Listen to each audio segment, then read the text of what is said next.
I'd be the first to admit that we went down this road really at the beginning for the pure joy of taking on a challenge that was largely thought to be impossible. There was no textbook on how to go and do this.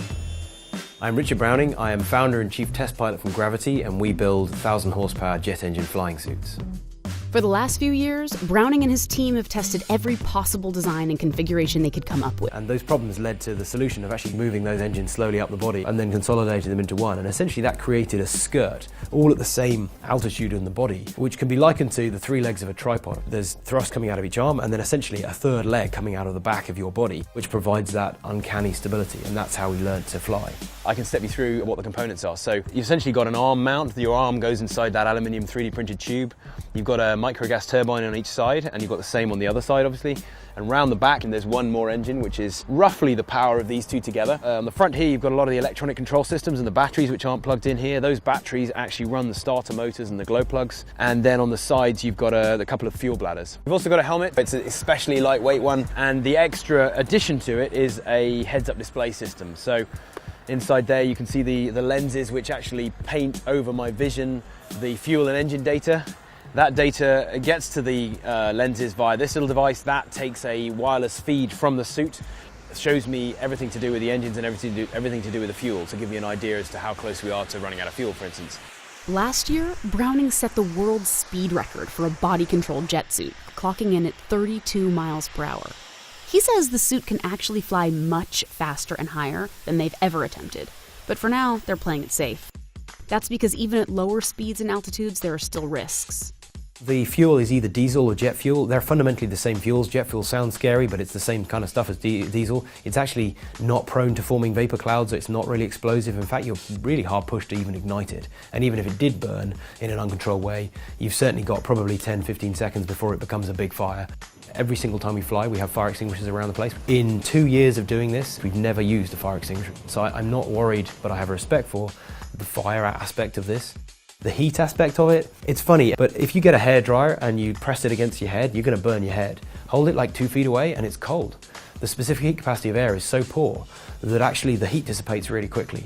And I've even swiped those engines across my leg with this, heavy cotton flight trousers on. All it did is just slightly singe the very top surface of the fabric. It didn't do anything. So from a heat and fire point of view, it's really not a significant concern, but we manage it.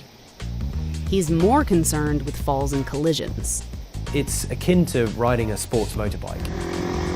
If you gun that 80, 100 miles an hour around small twisty roads and come off that, it's going to hurt.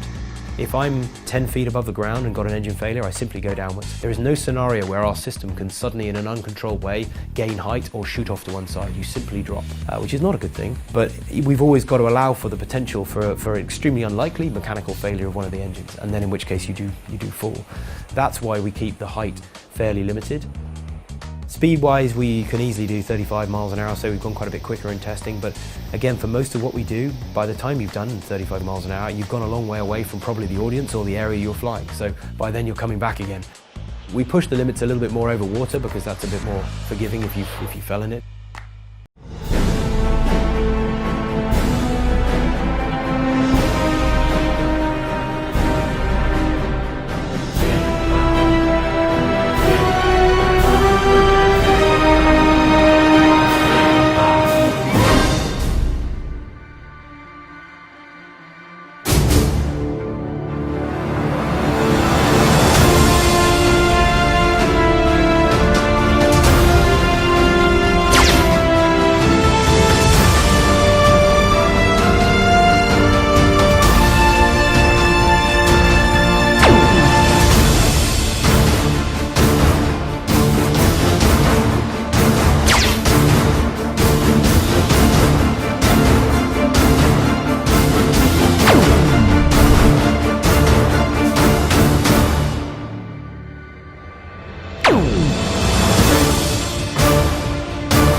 When you think about how we interact with the rest of the world, think about opening a door, picking up your coffee, doing anything else. We've evolved to use our hands to interact with literally everything around us.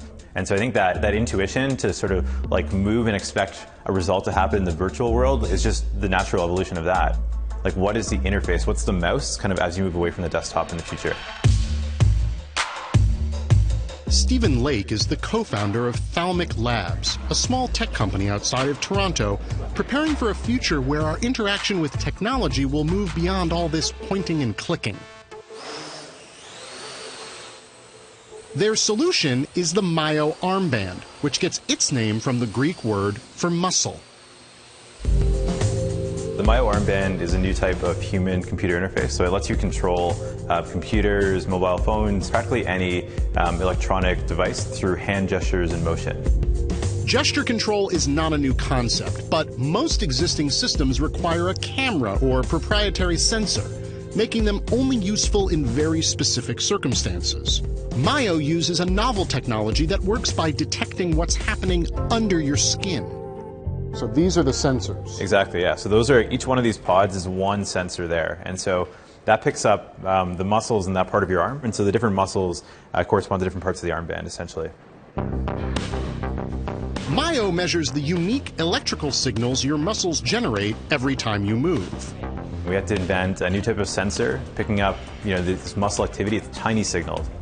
In a medical setting, a custom-made Batman tumbler golf cart just sold on eBay for $17,500. Maybe a certain head of Wayne Enterprises has more spelunking plans? Hey, I'm Jillian on Buzz60. Check out this Batman tumbler made by Mark's Creature Company. It's an exact replica of the one used in the Christopher Nolan trilogy, only it all started with a golf cart. The eBay listing explains that workers stripped a golf cart down to just the frame and 4 cup holders, and then handcrafted everything else from scratch. It's totally drivable, with working lights, side mirrors, iPod stand, and a horn with noise that is as equal in stature. In case the people on the street don't notice a perfect replica of a superhero vehicle coming their way. The tumbler is used, but according to the listing, it is in excellent condition. The eBay listing also says that aside from a few spins around the studio lots in LA, it's been kept indoors and on display. This is really cool, but who has over 17 grand to drop on something like this? Unless, do we have another Playboy billionaire who's actually a really awesome superhero on our hands? Let's hope so. Buzz60, now you know, pass it on.